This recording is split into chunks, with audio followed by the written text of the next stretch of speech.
আজিৰ এই সুন্দৰ প্ৰভাতত আমাৰ মাজত উপস্থিত হোৱা ভাৰত চৰকাৰৰ সন্মানীয় মন্ত্ৰী আৰু আমাৰ সকলোৰে সন্মানৰ সৰ্বানন্দ সোণোৱাল ডাঙৰীয়া, অসম চৰকাৰৰ মোৰ সতীৰ্থ মন্ত্ৰী উৰ্খাও গৌৰা ব্ৰহ্ম ডাঙৰীয়া, ৰাজ্যসভাৰ সাংসদ ভুৱনেশ্বৰ কলিতা ডাঙৰীয়া, গুৱাহাটী পৌৰ নিগমৰ মেয়ৰ মৃগেন শৰণীয়া ডাঙৰীয়া, অসম চৰকাৰৰ মুখ্য সচিব পৱন কুমাৰ বৰঠাকুৰ ডাঙৰীয়া, ৰাজ্যৰ আৰক্ষীৰ সঞ্চালক প্ৰধান ভাস্কৰ জ্যোতি মহন্ত ডাঙৰীয়া, অতিৰিক্ত মুখ্য সচিব ক্ৰীড়া বিভাগৰ দায়িত্ব পালন কৰা মনিন্দৰ সিং ডাঙৰীয়া, আজিৰ এই ৰাষ্ট্ৰীয় একতা দিৱসৰ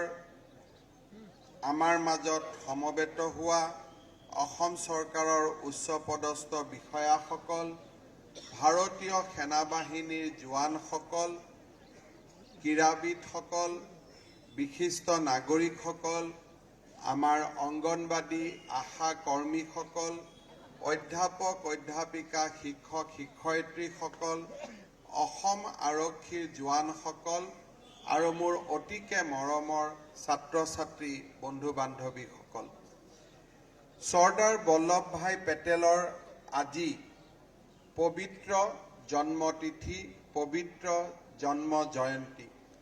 1875 চনৰ 31 অক্টোবৰত গুজৰাটৰ নাদিয়াদ নামৰ ঠাইত পিতৃ জাবেৰভাই পেটেল আৰু মাতৃ লাৰুৱা পেটেলৰ গৰ্ভত চৰ্দাৰ বল্লভভাই পেটেলৰ জন্ম হৈছিল।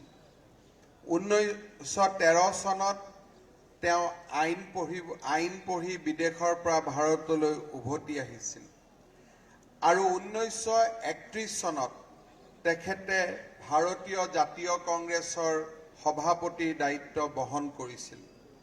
1947 চনৰ 15 আগষ্টৰ পৰা 1950 চনৰ 15 ডিচেম্বৰলৈ স্বাধীন ভাৰতৰ প্ৰথম গৃহমন্ত্ৰী হিচাপে চৰ্দাৰ বল্লভভাই পেটেলে দায়িত্ব পালন কৰিছিল। কৃতজ্ঞ ৰাষ্ট্ৰই 1991 চনত তেখেতক ভাৰত ৰত্নৰে সন্মানিত কৰিছিল। 1950 চনৰ 15 ডিচেম্বৰত তেখেত এক বৰ্ণময় জীৱন সামৰণি মাৰি এই পৃথিৱীৰ পৰা বিদায় মাগিছিল।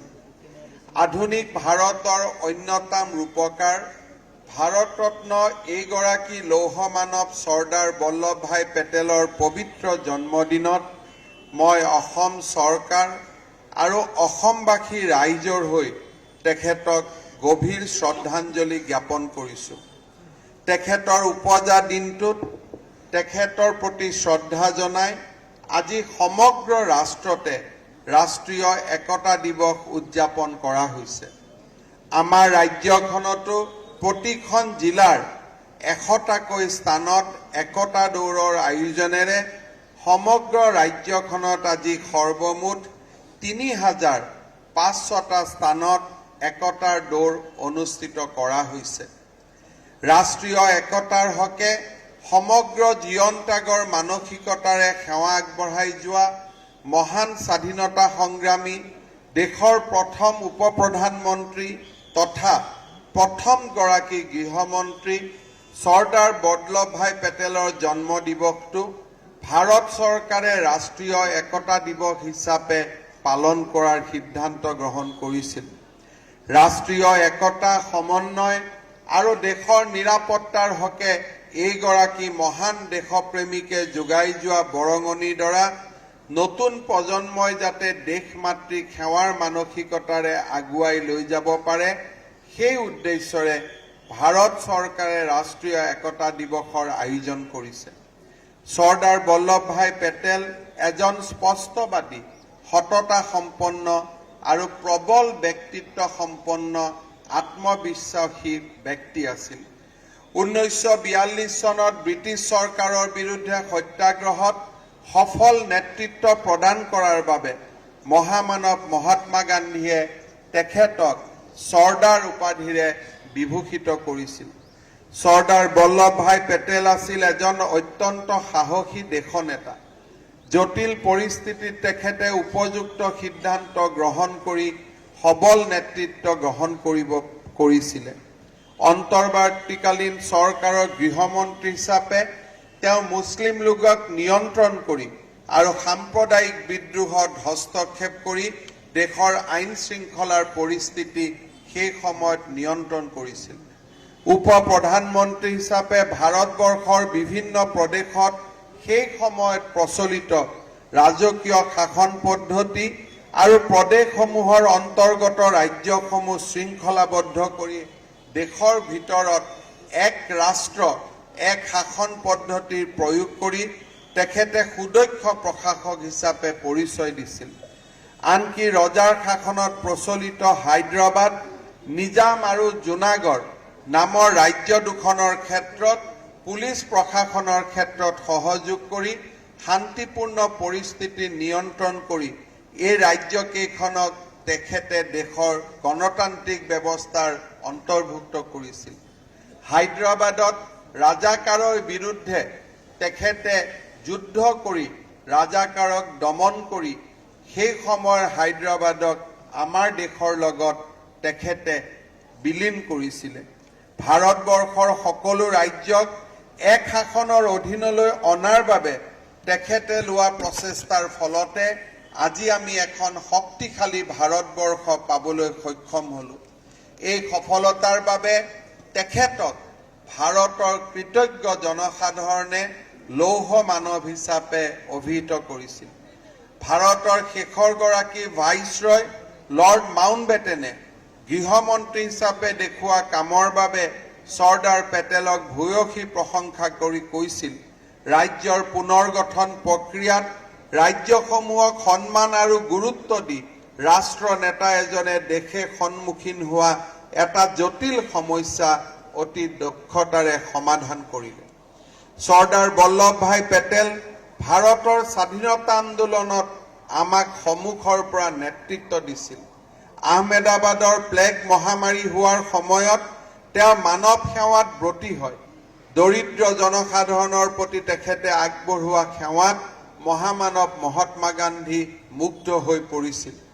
আহমেদাবাদ মিউনিচিপালিটিৰ সদস্য হৈ তাত স্বায়ত্তশাসন ব্যৱস্থা প্ৰৱৰ্তন কৰিবলৈ পেটেলে যুঁজ দিছিল। তদুপৰি চহৰখনক পৰিষ্কাৰ পৰিচ্ছন্ন কৰা আৰু নাগৰিকৰ নিজস্ব কৰ্তব্যৰ প্ৰতি সজাগ কৰি তুলিবলৈ তেখেতে প্ৰয়াস চলাইছিল। 1924 চনত তেওঁ আহমেদাবাদ নগৰ সমিতিৰ অধ্যক্ষ হৈছিল। 1918 চনত চৰ্দাৰ বল্লভ ভাই পেটেলে পশ্চিমীয়া সাজপাৰ দলিয়াই ধুতি কুৰ্তা পৰিধান কৰিবলৈ আৰম্ভ কৰে। ব্ৰিটিছৰ বিৰুদ্ধে কৃষক শ্ৰমজীৱী ভাৰতীয়সকলক একত্ৰিত কৰাৰ বাবে তেখেতে গাঁৱে ভূঞে ঘূৰি প্ৰচেষ্টা কৰিছিল। 1919 চনত অমৃতসৰৰ জালিয়ানাবাগত হোৱা হত্যাকাণ্ডৰ পিছত তালৈ গৈ তেখেতে আৰ্তজনৰ কাষত থিয় হৈছিল। 1921 চনত তেখেতে ওকালতি বাদ দি স্বাধীনতা আন্দোলনত জঁপিয়াই পৰিছিল। 1927 চনৰ পূৰ্ণ স্বাধীনতা দাবীক সমৰ্থন জনোৱাৰ বাবে আৰু চাইমন কমিছনৰ বিৰোধিতা কৰাৰ বাবে সেই সময়ৰ ব্ৰিটিছ চৰকাৰে চৰ্দাৰ বল্লভ ভাই পেটেলক গ্ৰেপ্তাৰ কৰিছিল। 1930 চনৰ 21 মাৰ্চত মহাত্মা গান্ধীৰ লোন আইন ভংগ যাত্ৰাত অংশগ্ৰহণ কৰাৰ বাবে তেখেতে কাৰাবাস খাটিবলগীয়া হৈছিল। 1935 চনত ভাৰতীয় জাতীয় কংগ্ৰেছৰ সভাপতিৰ দায়িত্ব গ্ৰহণ কৰা কালত সেই সময়ৰ সংসদসকলক কঠোৰভাৱে নিয়ন্ত্ৰণ কৰি তেখেতে এগৰাকী সুদক্ষ নেতাৰ পৰিচয় দিছিল। 1941 চনত আৰু 42 চনত ভাৰত ত্যাগ আন্দোলনৰ তেওঁৰ অৱদান আছিল অপৰিসীম। কাৰাগাৰৰ পৰা মুক্তি লাভ কৰাৰ পিছত লৰ্ড ৱাভেলে তেখেতক কেবিনেট সদস্য হিচাপে মনোনীত কৰিছিল। আধুনিক ভাৰতবৰ্ষৰ নিৰ্মাণৰ স্বপ্নক বাস্তৱিতা কৰাৰ বাবে চৰ্দাৰ বল্লভ ভাই পেটেলে দেখুওৱা আদৰ্শ আজিও অধিক প্ৰাসংগিক হৈ আছে। প্ৰাচীন কালৰ পৰা যিখন ভাৰতবৰ্ষক সনাতন সভ্যতাই গঢ় দিছিল চৰ্দাৰ বল্লভভাই পেটেলে সেই পূৰ্ণাংগ ভাৰতবাসীক উভতাই দিবলৈ চেষ্টা কৰিছিল। এতিয়া ভাৰতবাসীৰ পবিত্ৰ কৰ্তব্য হৈছে সকলোৱে এক হৈ এখন শ্ৰেষ্ঠ ভাৰত গঢ় দিয়া।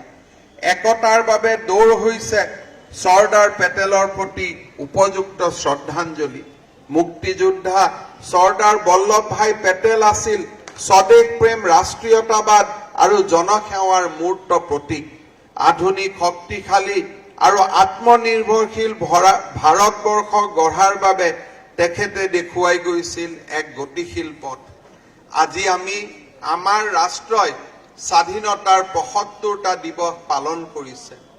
২০১৪ চনৰ আগলৈকে চৰ্দাৰ বল্লভভাই পেটেলৰ যি বৰঙণি আছিল, সেই বৰঙণি কৰবাত নহয় কৰবাত নিস্তব্ধ কৰি ৰখা হৈছিল।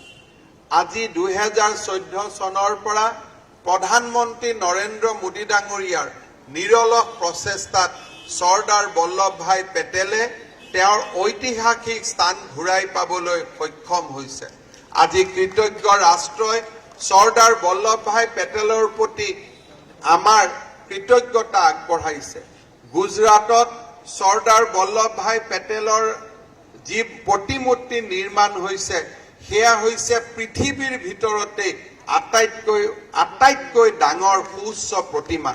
মই আমাৰ ছাত্ৰ ছাত্ৰীসকলক অনুৰোধ কৰিম, যেতিয়া আমাৰ কলেজৰ এক্সকাৰশ্যন হয়, স্কুলৰ এক্সকাৰশ্যন হয়, আমি গুজৰাটত চৰ্দাৰ বল্লভভাই পেটেলৰ প্ৰতিমা চাব লাগে আৰু তেওঁৰ আদৰ্শৰে আমি ভাৰতবৰ্ষক সেৱা কৰাৰ যি আমাৰ মহান যি লক্ষ্য, সেই লক্ষ্যত আমি ব্ৰতী হ'বলৈ প্ৰেৰণা লাভ কৰিব লাগে। চৰ্দাৰ বল্লভভাই পেটেল, গোপীনাথ বৰদলৈৰ দৰে নেতাসকলক আজি প্ৰধানমন্ত্ৰী নৰেন্দ্ৰ মোদী ডাঙৰীয়াই পুনৰ এবাৰ নতুন প্ৰজন্মৰ বাবে চিনাকি কৰি দিছে। তেখেতে এই নেতাসকলক আগুৱাই লৈ নহা হলে হয়তো ভাৰতবৰ্ষৰ নতুন প্ৰজন্মই তেখেতসকলৰ বিশাল বৰঙণিৰ বিষয়ে পাহৰি গ'লহেঁতেন। আজি মই আমাৰ নতুন প্ৰজন্মৰ ছাত্ৰ ছাত্ৰীসকলক চৰ্দাৰ বল্লভভাই পেটেলৰ বিষয়ে পঢ়িবলৈ আৰু জানিবলৈ মই আহ্বান জনাম। অকল বল্লভভাই পেটেলৰেই নহয়, ভাৰতবৰ্ষত বহুতো আমাৰ যাক আমি কওঁ যে আমাৰ মাজত হিৰো আছে, কিন্তু সেই হিৰোসকলক আমাৰ সন্মুখলৈ উলিয়াই দিয়া হোৱা নাছিল। আজি আমি হেঙেৰাবাৰীত অসম চৰকাৰে এখন নতুন উদ্যান নিৰ্মাণ কৰিছো।